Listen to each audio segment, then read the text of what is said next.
زحال مسکین مکن تغافل، درائے نینا بنائے بتیاں، کتاب ہجراں ندار میں جاں، نہ لیہو کاہے لگائے چھتیاں۔ شبان ہجراں دراز چو زلف، روز وصلت چو عمر کوتاہ، سکھی پیا کو جو میں نہ دیکھوں تو کیسے کاٹوں اندھیری رتیاں۔ زحال مسکین مکن تغافل، درائے نینا بنائے بتیاں، کتاب ہجراں ندار میں جاں، نہ لیہو کاہے لگائے چھتیاں۔ شبان ہجراں دراز چو زلف، روز وصلت چو عمر کوتاہ، سکھی پیا کو جو میں نہ دیکھوں تو کیسے کاٹوں اندھیری رتیاں۔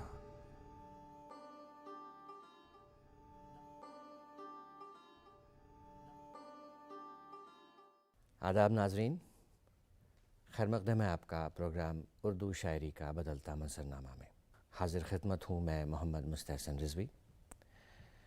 ناظرین، آج جس شاعر کے متعلق گفتگو ہوگی وہ ایک اردو ادب کا بڑا نام ہے، ایک ہمہ جہت شخصیت کا مالک مولانا حسرت موہانی،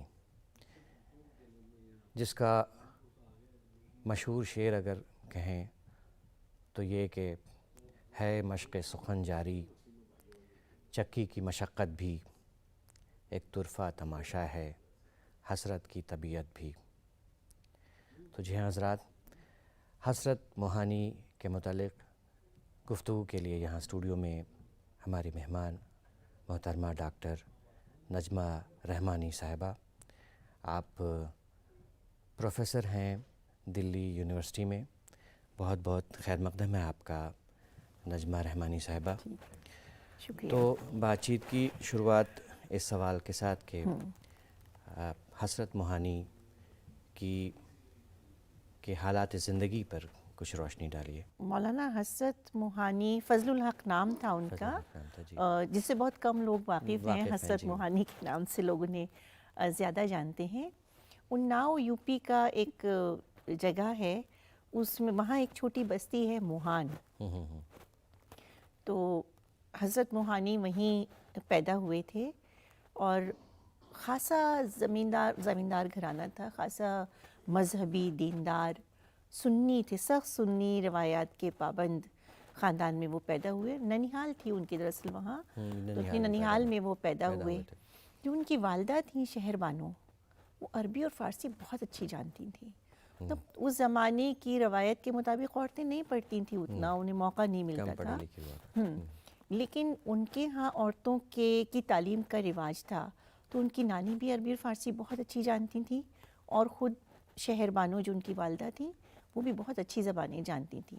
تو ظاہر ہے ماں کی گود تو پہلی تربیت گاہ ہوتی ہے بچے کی۔ تو حسرت موہانی کی جو تربیت ہوئی، تعلیم کا جو معاملہ ہوا، وہ ماں اور نانی کے ساتھ ہوا۔ پھر جو مکتب کی تعلیم تھی، ابتدائی تعلیم پہلے گھروں پہ ہی ہوتی تھی۔ آج کل تو آپ لوگ پری نرسری میں یہاں وہاں بھیجتے ہیں، اس زمانے میں وہ رواج نہیں تھا۔ تو پہلی تربیت جو ابتدائی تعلیم ہوتی تھی، دینی تعلیم ہوتی تھی، وہ یا عربی فارسی کی تعلیم بھی وہ گھر پہ ہوتی تھی۔ تو وہ تعلیم ان کی اسی طرح سے گھر پہ ہوئی۔ میٹرک تک وہ موہان میں ہی رہے۔ اس کے بعد جو آگے کی ان کی تعلیم تھی اس کے لیے علی گڑھ گئے۔ اب یہ دیکھیے کہ اس زمانے میں علی گڑھ جانا مطلب لنڈن جانا، تو بیرسٹری کرنے جا رہے ہیں، اس طرح کا سلسلہ تھا، بہت بڑی بات سمجھی جاتی تھی۔ تو والد ان کی قطعی تیار نہیں تھے اس کے لیے کہ انہیں وہاں بھیجا جائے، لیکن والد صاحب کے کچھ دوست تھے، وہ جانتے تھے کہ حسرت موہانی بہت ذہین آدمی ہے، وہ چاہتے تھے کہ بچہ آگے پڑھے۔ تو ان کے دوستوں نے انہیں منایا حسرت کے لیے، والد صاحب کے دوستوں نے منایا کہ نہیں بچہ پڑھنے جانا چاہتا ہے تو آپ ضرور بھیجیے۔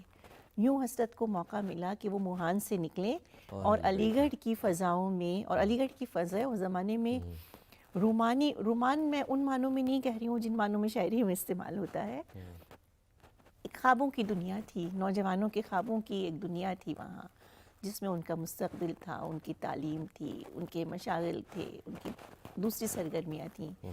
تو حسرت کی تربیت میں علی گڑھ نے خاصا ماں اور نانی کے بعد پھر جو دوسرے ان کے اساتذہ تھے عربی اور فارسی کے، جو ان کے استاد تھے وہ بھی تھے، انہوں نے کافی ایک اہم رول ادا کیا. اور خاص طور سے ذہن سازی میں تو خاندان کی روایات جو تھیں وہ بھی شامل رہیں اور علی گڑھ کی فضا بھی شامل رہی. علی گڑھ کی فضا بھی شامل بالکل رہی. بالکل.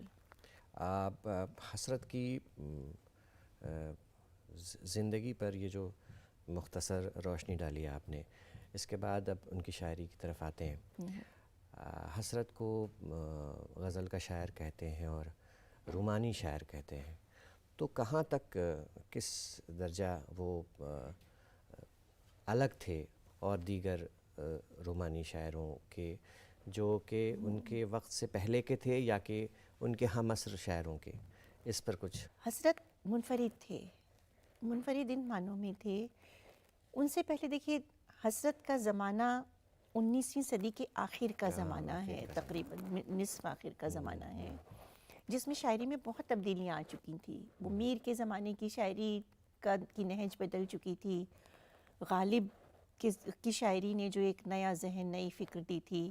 مومن کی شاعری نے، بلکہ میں یہ کہوں کہ مومن اور حسرت کا جو زمانی ایک فاصلہ ہے، اس کے باوجود جو ایک رومانی انداز مومن کے ہاں تھا، حسرت نے اسی کو جلا بخشی. ویکیبلری کافی بدل گئی تھی، لسانیات بدل گئی تھی، کافی چیزیں بدل گئی تھیں، لیکن یہ کہا جاتا ہے حسرت کے لیے کہ انہوں نے محبوب کا زمینی تصور پیش کیا. یہ زمینی تصور مومن کے ہاں بھی ہے. تو پھر مومن اور حسرت الگ الگ کیسے ہوئے؟ دراصل حسرت کے ہاں مڈل کلاس کا ایک تصور ہے عورت کا، جو ان کے آس پاس کی زندگی کی عورت ہے. عشق مجازی ہے، تصوف ان کے ہاں آپ کو کہیں کہیں ڈھونڈے سے مل جائے تو مل جائے، ورنہ تصوف کا کوئی سلسلہ حسرت کے ہاں نہیں ہے. اور اس کی ظاہر ہے، اس کی وجہ یہ ہے کہ تصوف کا دور ختم ہو چکا. حسرت جس زمانے میں بالغ ہوئے ہیں وہ ہندوستان میں تحریک آزادی کا دور ہے، تھا، اور اس پہ ہم بعد میں آئیں گے کہ ان کا وہ اس پہلو پہ ہم بعد میں آئیں گے. تو ظاہر ہے وہاں تصوف کے لیے جگہ نہیں تھی، زندگی کی سچائیاں سامنے کھڑی تھیں. جی. پھر حسرت کی اپنی طبیعت میں بہت سادگی تھی، سچائی میں بہت یقین رکھتے تھے. تو رومانیت اور سچائی، ان دو چیزوں نے مل کے حسرت کی شاعری کو ایک نیا رنگ دیا. اب دیکھیں بہت سامنے کی چیزیں، بہت مشہور غزل ہے، چپکے چپکے رات دن آنسو بہانا یاد ہے، ہم کو اب تک عاشقی کا وہ زمانہ یاد ہے.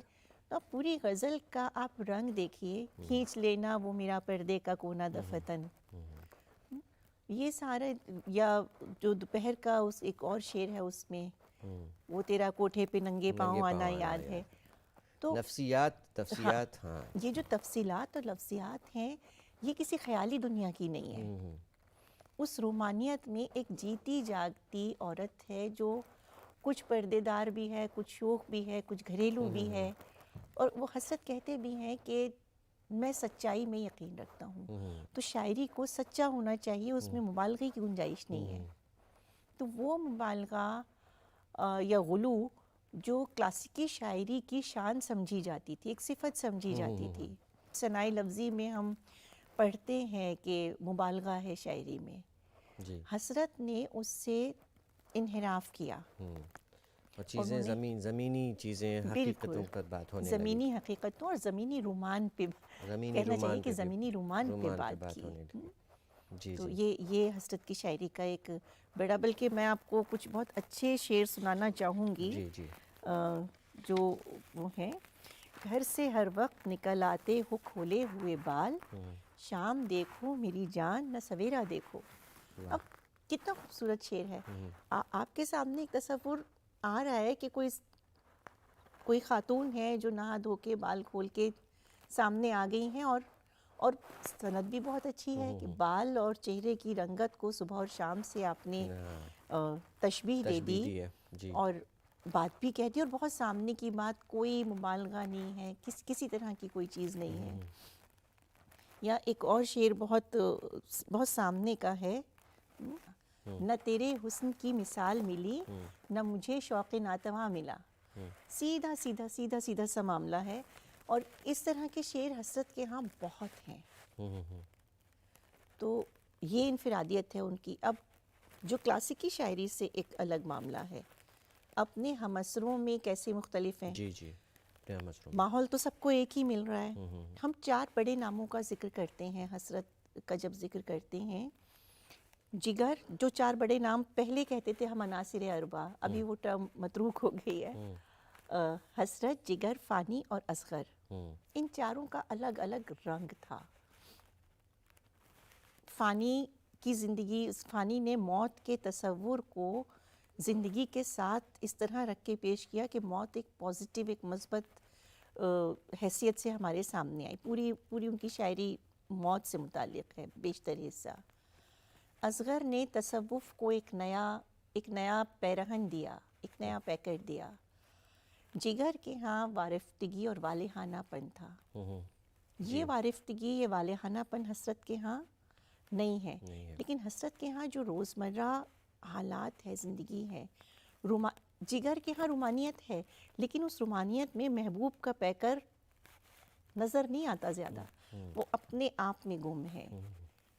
حسرت کے ہاں محبوب کا پیکر سامنے ہے، آمنے سامنے 2 لوگوں کے بیچ کی چھیڑ چھاڑ ہے، شکایتیں ہیں، گلے ہیں، معاملہ بندی ہے، یہ تمام چیزیں. تو یہ ایک منفرد انداز ہے ان کے ہمسروں میں ان کا، جو ان کو الگ کرتا ہے حسرت سے، جگر سے، فانی سے، اصغر سے، ان تمام لوگوں سے. اب جنگ آزادی میں بڑھ چڑھ کے حصہ لیا حسرت موہانی نے، اور ایک بڑے مجاہد آزادی ہم کہتے ہیں ان کو، اور جیل گئے، صعوبتیں جھیلیں، اور کہتے ہیں کہ وہ چکی کی مشقت والی بات جو آتی ہے. تو سیاسی رنگ ان کی شاعری میں کہیں دکھائی دیتا ہے. سیاست کا ذکر کیا اور شاعری کا ذکر کیا. ایک عجیب بات یہ ہے کہ حسرت کے ہاں شاعری میں سیاست یوں ہی سی کہیں کہیں ہے، حالانکہ ان کی اپنی ذاتی زندگی علی گڑھ کے زمانے سے، یعنی 1903 سے آخر تک وہ فعال سیاست میں تھے. ایک بہت ہی سرگرم رکن رہے وہ مختلف سیاسی پارٹیوں کے، جو اپنے اپنے طور پہ تحریک آزادی میں سرگرم تھیں. اور اس طرح رہے کہ انہوں نے کسی بھی پارٹی کے، اس وقت تو 3-4 پارٹیز تھیں، ایک کے بعد ایک انہوں نے سب میں شامل ہوئے، اور اپنے ذاتی خیالات اور ذاتی اختلافات کی بنیاد پہ ایک فرمنس تھی، ایک خیالات میں ان کی ایک سختی تھی، اور وہ اپنی بات منوانا چاہتے تھے، جو کئی بار پوری نہیں ہوتی تھی. تو ایک کے بعد ایک وہ مختلف سیاسی پارٹیوں میں گئے. آخر میں ترقی پسند ہوئے 1925 میں، جب کمیونسٹ پارٹی شروع ہوئی، اس سے بھی وابستہ رہے، پھر اس سے بھی تھوڑا سا چھٹکے آخر عمر میں آ کے، اور مذہبی اس قدر تھے. مزیدار بات یہ ہے کہ تمام نظریات سے وابستگی رہی اپنی شرطوں پہ. ایک دم سے آنکھ بند کر کے انہوں نے کسی بھی پارٹی کے احکامات کو، نظریات کو قبول نہیں کیا. اور ہاں، معتقد تھے بال گنگاہدھر تلک کے. تلک کو بہت مانتے تھے وہ.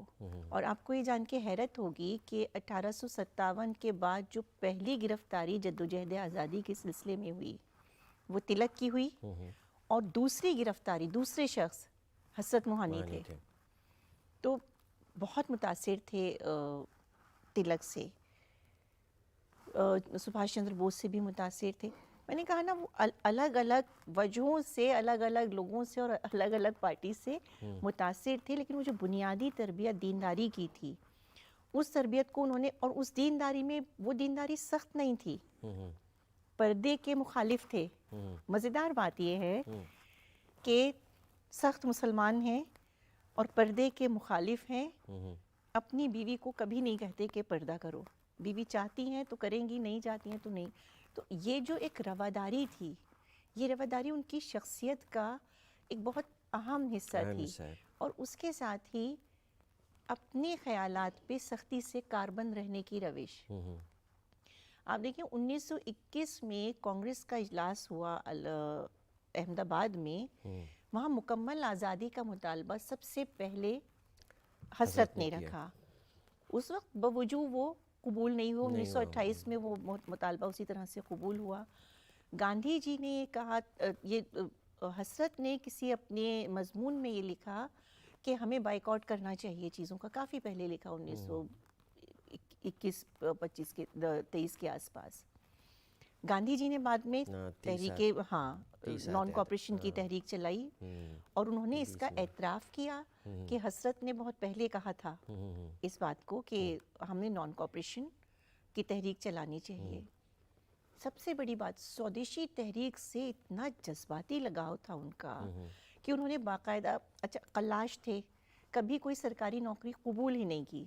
اور اسی لیے نہیں کی، مطلب یہ ایک نظریہ تھا کہ انگریزوں کی نوکری قبول نہیں کرنی. اس زمانے کا گریجویٹ بہت بڑی چیز ہوتا تھا.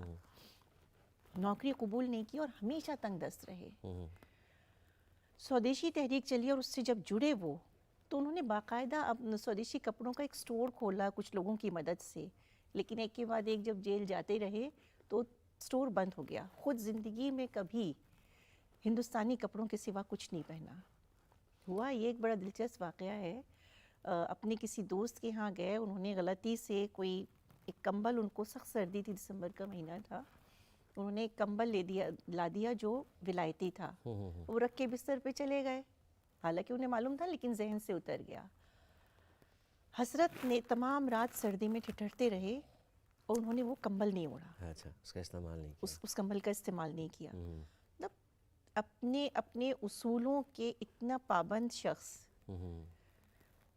قانون ساز اسمبلی کے ممبر رہے، کبھی قبول نہیں کیا وہاں کا نذرانہ کہ ہمارے لوگوں کو روٹی نصیب نہیں ہے، ہم اتنی موٹی تنخواہ کیسے لے سکتے ہیں. نہرو جی نے بہت کہا، دوسرے لیڈرز نے کہا لے لیجئے، تو آپ جو کام کرتے ہیں اس کا صلہ ہے. انہوں نے کبھی قبول نہیں کیا. تو یہ ایک ان کا معاملہ تھا کہ سیاست سے جڑے تو اس طرح جڑے. اردو معاملہ جو ان کا رسالہ تھا، جو ان کا رسالہ ہے، دراصل ان کی زندگی کا ایک بڑا حصہ جو سیاست سے، پورا حصہ ہی ایک سیاست سے جڑا ہوا حصہ تھا ان کا. اردو معاملہ کو انہوں نے اس جذباتی جو ایک ان کا رشتہ تھا تحریک آزادی سے، اس رشتے کو آپ ایک بہاؤ کیسے دیں گے، اس کو آپ، اس کا اظہار آپ کیسے کریں گے اپنے خیالات کا. اردو معاملہ اسی لیے نکالا اور اپنے دم پہ نکالا، اور پہلے دن سے انگریزی سرکار کے خلاف اس میں لکھنا شروع کیا. نتیجہ یہ نکلا کہ گرفتار ہوئے. کوئی مضمون لکھ دیا تھا مصر پہ انہوں نے، میں مضمون کا نام ابھی میرے ذہن میں نہیں ہے، کہیں لکھا ہوں میں نے تو میں آپ کو بتاؤں گی. مصر کی سیاست پہ مضمون لکھا تھا جس میں انہوں نے کافی کرٹیسائز کیا تھا مصر میں انگریزوں کی تعلیمی پالیسی. اچھا، لکھا کسی اور نہیں تھا وہ مضمون، وہ نام انہوں نے دیا نہیں تھا، وہ چھاپ دیا. تو ظاہر ہے انگریزی حکومت کو یہ بات برداشت نہیں ہوئی، انہوں نے گرفتار کیا. حسرت نے آخر تک یہ نہیں بتایا کہ مضمون کس نے لکھا تھا، اور گرفتار ہو کے چلے گئے. خود چلے گئے. اسی زمانے کا وہ شعر جو آپ نے شروع میں کہا ہے، مشق سخن جاری چکی کی مشقت بھی، ایک طرفہ تماشا ہے تب حسرت کی طبیعت بھی. تو یہ اردو معاملہ انہوں نے بار بار شروع کیا، بار بار بند کرنا پڑا. پھر جب سرکار نے اس کو بند کر دیا اور انہیں گرفتار کر لیا، پھر انہوں نے تذکرۃ الشورا کے کچھ حصے نکالے، پھر اس کو بھی بند کیا. صحافت سے جڑے رہے. بنیادی طور پہ حسرت مجاہد آزادی اور صحافی تھے. تیسری خصوصیت شاعری تھی. لیکن اب ہوا یہ کہ آہستہ آہستہ ان کی مجاہدانہ زندگی کو بھی لوگ بھول گئے. ان کی صحافتی زندگی کو اردو معاملہ کی وجہ سے تھوڑا یاد رکھا، لیکن بحیثیت شاعر وہ خوب مقبول ہوئے. اور یہ کہیں کسی نے لکھا ہے، کہتے بھی ہیں کہ سیاست نہ حسرت کو راس آئی، نہ حسرت سیاست کو راس آئے.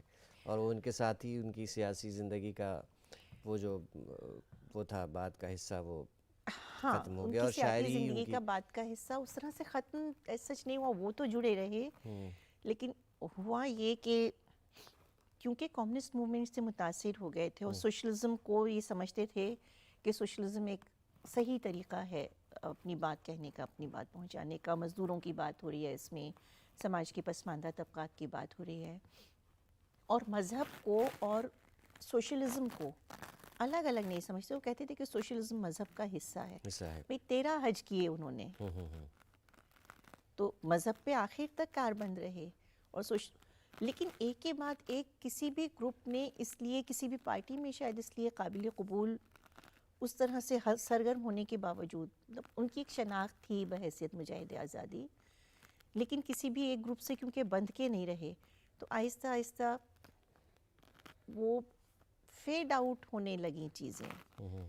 وہ سرگرم رہے، لیکن لوگوں نے وہ جو ان کا ایک چارم تھا، ان کا ایک جادو تھا، ایک سحر تھا، وہ سحر ٹوٹنے لگا ان کا، ان کی وجہ سے نہیں۔ دراصل انہوں نے جو ایک اصولوں پہ کاربند جس طرح سے وہ رہے، وہ اصول پرستی نے اس فلیکسیبلٹی کو، اس لچک کو ختم کر دیا، اور سیاست میں قائم رہنے کے لیے جو ایک لچک چاہیے ہوتی ہے، وہ لچک ان میں نہیں تھی۔ اچھا، اب ایک دوسری طرف چلتے ہیں، کرشن سے ان کا لگاؤ، اور وہ متھرا کئی بار گئے اور انہوں نے لکھا بھی ہے، یہ کیا رومانیت اور کرشن کی رومانیت، یا کہ کس طرح سے دیکھتے ہیں آپ اس کو؟ مجموعہ ازداد ہے حسرت کی طبیعت۔ وہ سنی مسلمان بھی ہیں، وہ سوشلزم، کمیونزم کے معاملات کو بھی، بلکہ پہلی جو کانفرنس ہوئی کمیونسٹ پارٹی آف انڈیا کی، اس کی صدارت کی انہوں نے، اور کرشن بھکت بھی ہیں۔ یہ تین بہت مختلف چیزیں ہیں، لیکن ہمیں لگتا ہے کہ یہ مختلف ہیں۔ ان تینوں کے اندر جو ایک ربط ہے، وہ ربط ہے فلسفہ عمل کا ربط۔ فلسفہ عمل کا ربط، کرشن تو عمل شاید میں یہی یقین وجہ ہے کہ کرتے تھے، شاید یہی وجہ ہے کہ یہ جڑاؤ ہو بالکل۔ پایا۔ جی، تو حسرت نے یہ کیا، جو چیز جہاں سے اچھی لگی وہ اس کے معتقد ہو گئے۔ کرشن بھکتی کے معاملے میں دو چیزوں نے انہیں متاثر کیا، ایک تو جو میں نے آپ کو کہا فلسفہ عمل کرشن کا، انہوں نے تو عمل کی تعلیم دی، بالکل جی۔ دوسری کرشن کی رومانیت جو حسرت کے ہاں بھی ہے۔ یہ دونوں چیزیں حسرت کو کرشن کے قریب لے کے جاتی ہیں، اور کرشن کو سے پیار کرنے پہ، کرشن کو سمجھنے پہ، ان سے عقیدت پہ انہیں آمادہ کرتی ہیں۔ یہ بنیادی چیزیں ہیں، اسی لیے حسرت کو بہت لوگ کرشن بھکت کی حیثیت سے جانتے ہیں، اور بار بار جاتے تھے متھرا اس عقیدت میں، اس چاہت میں۔ 13 حج کیے، متھرا جاتے تھے، کرشن سے عقیدت تھی، کمیونسٹ پارٹی کو بھی کے نظریات کو بھی مانتے تھے۔ ہاں، ایک طرف سے رومانیت بھی تھی، ایک طرف سے سیاست بھی تھی، انگریزوں کی مخالفت بھی تھی، یہ بڑا ٹکراؤ، اور مذہبی رواداری بھی تھی، مذہبی رواداری بھی تھی، اور مذہبیت بھی تھی۔ جی جی۔ تو ان کی حسرت موہانی کی تربیت، ان کی خاندانی، ان کا خاندانی پس منظر، یا کہ اس زمانے کا عصری جو وہ تھا، کیا کہتے ہیں، حالات، چاہے سیاسی ہوں چاہے اقتصادی ہوں، ان کا اثر، یا کہ کہتے ہیں کہ انہوں نے اس سے کچھ ٹکراؤ تھا، وہ الگ تھا، کس حد تک ان کی شاعری میں وہ یہ ہوا؟ ٹکراؤ نہیں ہے، جو میں نے اس سے پہلے والے سوال میں آپ سے کہا کہ ایک اندرونی ربط ہے۔ رومانیت کو اگر آپ ایک بڑے افق پہ دیکھیں گے تو رومانیت دراصل خواب ہیں۔ حسرت کے ہاں یہ خواب سیاست میں بھی ہے، مکمل آزادی کا خواب، یہ خواب عشق میں بھی ہے۔ تو ٹکراؤ آپ کو دکھائی دے رہا ہے، لیکن اس ٹکراؤ کی کہ یہ جو ایک زیریں لہر، ایک ربط ہے، وہ اس رومانیت کا ہی حصہ ہے، وہ رومانیت کا ہی حصہ ہے۔ تو بہت چلتے چلتے میرا خیال ہے مستحسن صاحب کے پروگرام بھی آپ کا ختم ہونے والا ہے، میں چلتے چلتے ایک نام اس میں جوڑنا چاہتی ہوں، حسرت کی زندگی بیگم حسرت کے بغیر نامکمل ہے. اچھا. ایک ہمیں اس چیز کو سمجھنا پڑے گا کہ حسرت کی جو بیگم تھی نشاط النساء وہ خود بھی فعال سرگرم مجاہد آزادی تھیں. اچھا. آل انڈیا ویمنز ایسوسیشن کے لوگ جب عورتیں ملنے گئیں، سروجنی نائیڈو وغیرہ ان کے ڈیلیگیشن کے ساتھ گئیں وہ. پھر حسرت جب تک جیل میں رہے ان کے مقدموں کی پیروی وہ کرتی تھیں، ان کے ساتھ پریس وہ چلاتی تھیں، ان کی تحریکات کو آگے بڑھانے میں ان کے جیل کے زمانے میں وہ عورتوں کے جو مجاہد آزادی خواتین تھیں ان کے ساتھ شانہ بشانہ چلتی تھیں. تو یہ ایک بہت بڑا کنٹریبیوشن ان کی بیگم کا، ایک بہت بڑا حصہ ان کی زندگی میں ہے جس کا اعتراف حسرت نے بھی بار بار کیا اور ان کے ساتھیوں نے بھی کیا. تو اردو ادب کی کا یہ دور جو تھا جب حسرت موہانی اپنے اشعار کہہ رہے تھے، اردو ادب کو کتنا کچھ کنٹریبیوشن یا کہ ایک نئی جہت، ایک نئی سمت لے گئی ان کی شاعری. دیکھیے ہر شاعر کی اپنی ایک انفرادیت ہوتی ہے. کوئی ایک شاعر کسی سمت میں شاعری کو لے جا نہیں پاتا ہے، لیکن اس کا اپنا ایک کنٹریبیوشن ہوتا ہے. جی نا؟ وہی. تو حسرت نے اردو غزل کو ایک ایسا زمینی عشق دیا جو آپ کی اور میری رسائی میں ہے، جو آپ کی اور میری تجربوں میں ہے، جو آپ کے اور میرے ذہن میں ہے. انہوں نے شاعری کو عام سماج سے جوڑا ہے، عام معاشرے سے جوڑا ہے، عام نوجوان دل سے جوڑا ہے. یہ ایک بنیادی چیز حسرت کی شاعری کی ہے. بہت بہت شکریہ محترمہ نجمہ رحمانی صاحبہ، آپ ہمارے اسٹوڈیو میں آئیں اور اتنی دلچسپ رہی یہ گفتگو اور اتنی معلوماتی رہی. اور ہم نے ناظرین حسرت موہانی پر جو گفتگو کی اس میں ان کی شاعری کے مختلف رنگ دیکھے، ان کی رومانیت کا طرز دیکھا جو کہ اور لوگوں سے اور دوسرے شعراء کرام سے ان کے دور کے، ان سے پہلے کے، ان سے کس قدر الگ تھا اور کس درجہ اس نے ایک نئی روش، ایک نئی سوچ پیدا کی. اس کے ساتھ ہی مجھے مستحسن رضوی کو اور اردو شاعری کا بدلتا منظرنامہ کی ٹیم کو دیجیے اجازت. خدا حافظ.